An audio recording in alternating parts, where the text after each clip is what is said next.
इसमें है औद्योगिक निर्माण की विधि। औद्योगिक निर्माण की विधि में एथिल ब्रोमाइड में ध्यान दीजिएगा, जब एथिलीन को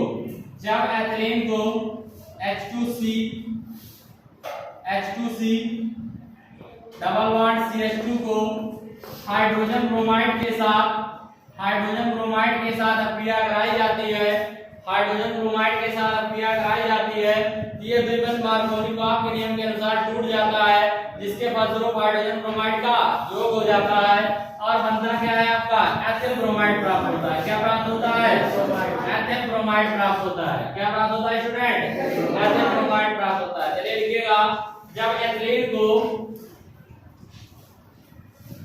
एथिलीन को हाइड्रोजन ब्रोमाइड के साथ अक्रिया कराई जाती है, एथिलीन की हाइड्रोजन ब्रोमाइड के साथ अक्रिया कराई जाती है तो एथिल ब्रोमाइड प्राप्त होता है। एथिल ब्रोमाइड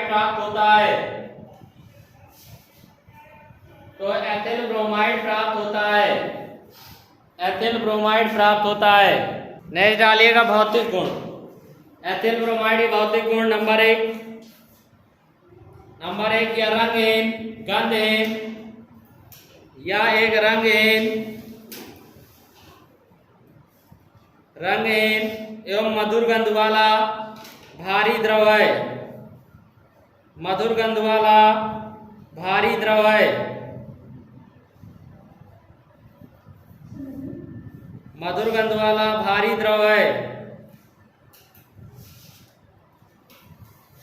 नंबर 2, यह जल में अविलेय परंतु कार्बनिक विलायकों में विलेय है। या जल में अविलेय परंतु कार्बनिक विलायकों में विलेय है। इसका क्वथनांक 311 केल्विन होता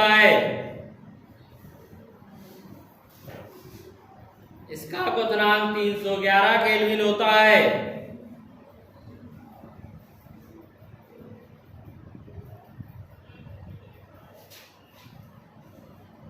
नेक्स्ट भैया हेडिंग डालिएगा रासायनिक गुण।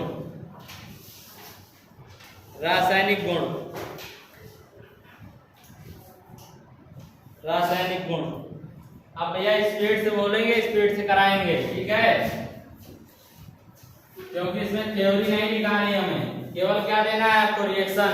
जनरल प्रॉपर्टी पढ़ा चुके हैं ना, इससे रिलेटेड जो रिएक्शन बतानी है, ध्यान दीजिएगा।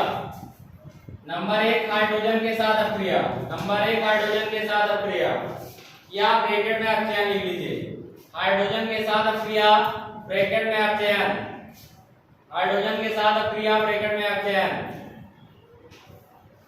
अपचयन, ध्यान दीजिए। जब एथिल ब्रोमाइड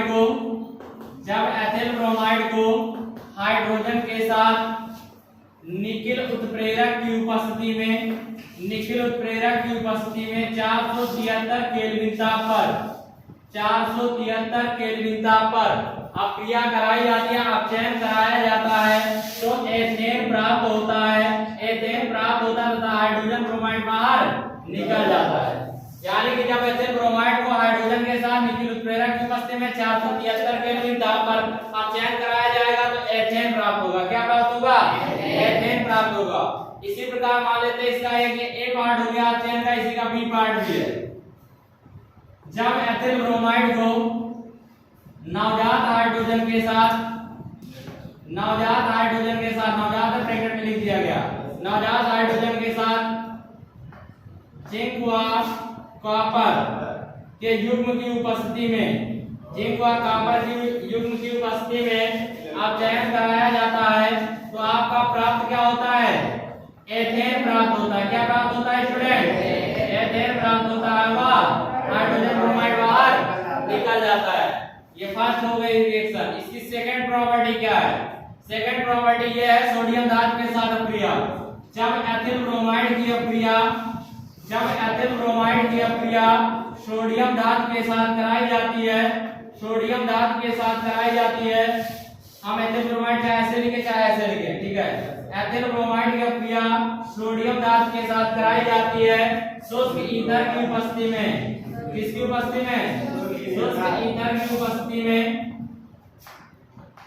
तो आपका क्या प्राप्त होता है? नॉर्मल ब्यूटेन प्राप्त होता है। C2H5 single bond C2H5 plus 2Na दिया। क्लियर? इस रासायनिक अपक्रिया को ऊर्जा अपक्रिया कहा जाता है। क्या कहा जाता है? ऊर्जा अपक्रिया कहा जाता है। इसी की थर्ड रिएक्शन ध्यान दीजिएगा। जब आपका एथिल ब्रोमाइड की अपक्रिया मैग्नीशियम धातु के साथ कराई जाती है तो एथिल मैग्नीशियम ब्रोमाइड प्राप्त होता है। एथिल मैग्नीशियम ब्रोमाइड प्राप्त होता है। इस रासायनिक अपक्रिया को ग्रिनार्ड अपकर्मक अपक्रिया कहते हैं। और एथिल मैग्नीशियम ब्रोमाइड जो होता है इसे ग्रिनार्ड अपकर्मक भी कहते हैं। क्या कहते हैं हम लोग? ग्रिनार्ड अपकर्मक कहते हैं। पहले तीनों करो जल्दी से आगे बताते हैं। फर्स्ट में आपका अपचयन है। अपचयन ए पार्ट में है, बी पार्ट में भी है। और उस ए पार्ट और बी पार्ट में ए पार्ट जो हो रहा है वो हाइड्रोजन अणु के साथ अपचयन कराते हैं। यानी कि जब एथिल ब्रोमाइड की हम हाइड्रोजन अणु के साथ अपचयन कराएंगे निकिल धातु की प्रेजेंटेशन पर 473 केल्विन ताप पर तो आपका एथेन प्राप्त होगा और हाइड्रोजन ब्रोमाइड आपका बाहर निकल जाएगा। अगर हम सेकंड में देखेंगे तो नवजात हाइड्रोजन के साथ इसका अपचयन करा रहे हैं तो जब एथिल ब्रोमाइड को नवजात हाइड्रोजन के साथ अपचयन कराया जाता है जिंक व कॉपर युग्म तथा एथिल अल्कोहल की प्रेजेंटेशन पर तो वहां पर आपका क्या प्राप्त होता है? एथेन प्राप्त होता है। हाइड्रोजन ब्रोमाइड आपका बाहर निकल जाता है। थर्ड आपकी रिएक्शन जो आती है सेकंड रिएक्शन है वो सोडियम धातु के साथ कराई जाती है। जब एथिल ब्रोमाइड की सोडियम धातु के साथ अपक्रिया कराई जाती है शुष्क ईथर की उपस्थिति में तो नॉर्मल ब्यूटेन प्राप्त होते हैं। नॉर्मल ब्यूटेन प्राप्त होते हैं। इस रासायनिक अपक्रिया को ऊर्जा अपक्रिया भी कहते हैं। इस रासायनिक अपक्रिया को ऊर्जा अपक्रिया भी कहते हैं। एथिल ब्रोमाइड की अपक्रिया मैग्नीशियम धातु के साथ नेक्स्ट है उसके बाद मैग्नीशियम धातु के साथ अपक्रिया मैग्नीशियम धातु से अगर हम एथिल ब्रोमाइड की अपक्रिया करा देते हैं तो एथिल मैग्नीशियम ब्रोमाइड प्राप्त होता है। एथिल मैग्नीशियम ब्रोमाइड जो होता है वो एक प्रकार का ग्रिनार्ड अपकर्मक होता है। ग्रिनार्ड अपकर्मक होने के कारण इस रासायनिक अपक्रिया को हम ग्रिनार्ड अपक्रिया भी कहते हैं।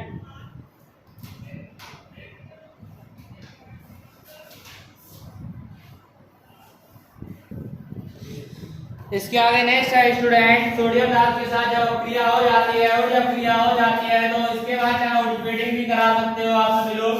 ऐसा कुछ नहीं उल्टेटिंग नहीं करा सकते हो। चलो कराते हैं इसमें क्या है कराना तो वही है भाई। चलिए उल्टेटिंग अपक्रिया है। इसके बाद नेक्स्ट आपके यानी कि जब आपका बेंजीन की अपक्रिया या सॉरी क्लोरोबेंजीन की अपक्रिया ब्रोमोबेंजीन की अपक्रिया सोडियम धातु के साथ वह एथिल ब्रोमाइड के साथ कराते हैं।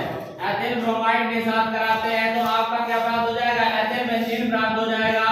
या बेंजीन के उत्पन्न आपके जो होते हैं यहाँ पर क्या बना है आपका?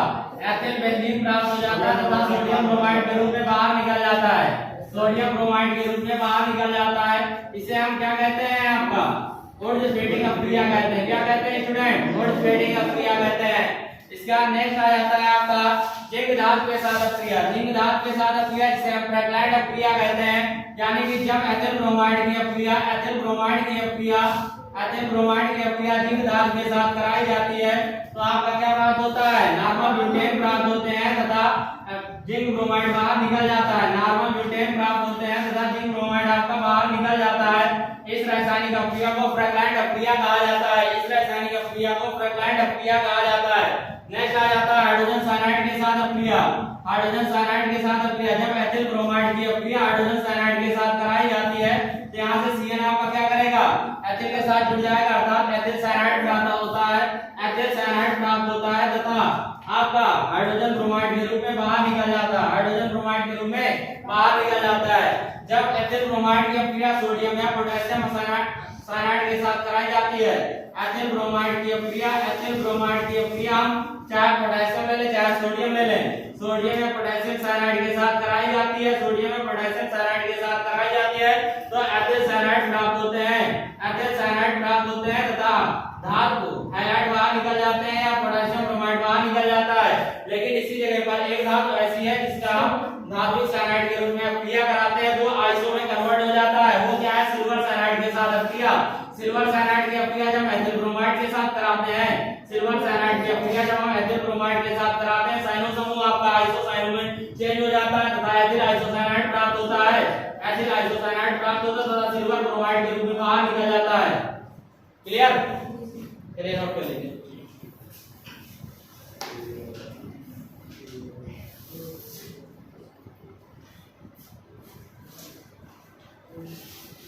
इसे लिखते भी रहिए, समझते भी रहिए। जब आपका ब्रोमोबेंजीन की अभिक्रिया सोडियम धातु के साथ हुआ एथिल ब्रोमाइड के साथ, ब्रोमोबेंजीन की अभिक्रिया सोडियम धातु हुआ एथिल ब्रोमाइड के साथ शुष्क ईथर की उपस्थिति में कराई जाती है तो एथिल बेंजीन प्राप्त होते हैं। एथिल बेंजीन प्राप्त होते हैं। इस रासायनिक अभिक्रिया को ओरिस्मेटिक अभिक्रिया कहते हैं।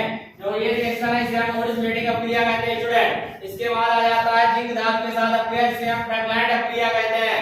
यानी कि जब आपका एथिल ब्रोमाइड की अभिक्रिया जिंक धातु के साथ कराई जाती है तो नॉर्मल ब्यूटेन प्राप्त होते हैं, जिंक ब्रोमाइड बाहर निकल जाता है। इस रासायनिक अभिक्रिया को फ्रैगमेंट अभिक्रिया कहते हैं। नेक्स्ट आ जाता है आपका हाइड्रोजन साइनाइड के साथ अभिक्रिया। हाइड्रोजन साइनाइड के साथ अभिक्रिया यानी एथिल ब्रोमाइड की अभिक्रिया हाइड्रोजन साइनाइड के साथ कराई जाती है तो एथिल साइनाइड प्राप्त होता है तथा हाइड्रोजन ब्रोमाइड के रूप में बाहर निकल जाता है। नेक्स्ट आता है पोटेशियम साइनाइड या सोडियम साइनाइड के साथ अभिक्रिया। जब एथिल ब्रोमाइड की अभिक्रिया पोटेशियम साइनाइड या सोडियम साइनाइड के साथ कराई जाती है तो एथिल साइनाइड प्राप्त होते हैं तथा पोटेशियम ब्रोमाइड व सोडियम ब्रोमाइड बाहर निकल जाते हैं। नेक्स्ट आता है सिल्वर साइनाइड। भैया आपका एक ऐसा साइनाइड होता है या एक ऐसा साइनो समूह होता है जब साइनो समूह को सिल्वर धातु के साथ रिएक्ट करा दिया जाता है और रिएक्टेंट के रूप में आप करते हैं इसका प्रयोग तो वहां पर आपका प्रोडक्ट जो बनता है वो साइनो में नहीं बनता बल्कि आइसोसाइनाइड के रूप में आता है, क्योंकि नाइट्रोजन के एक लोन पेयर नाइट्रोजन के एक लोन पेयर वहां पर फ्री हो जाते हैं, इसलिए वहां पर आइसो समूह आ जाता है। यानी एथिल ब्रोमाइड की अभिक्रिया सिल्वर साइनाइड के साथ कराते हैं तो एथिल आइसोसाइनाइड प्राप्त होता है। एथिल आइसोसाइनाइड प्राप्त होता है।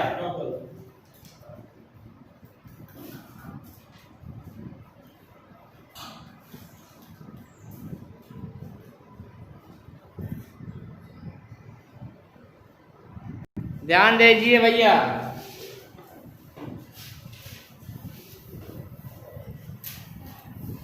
अब इसके बाद नेक्स्ट आता है, देखिए इसी के बाद आपके इसकी केमिकल प्रॉपर्टी कंप्लीट हो जाएगी। ये कंपाउंड आपका फाइनली कंप्लीट हो जाएगा आपका, ठीक है।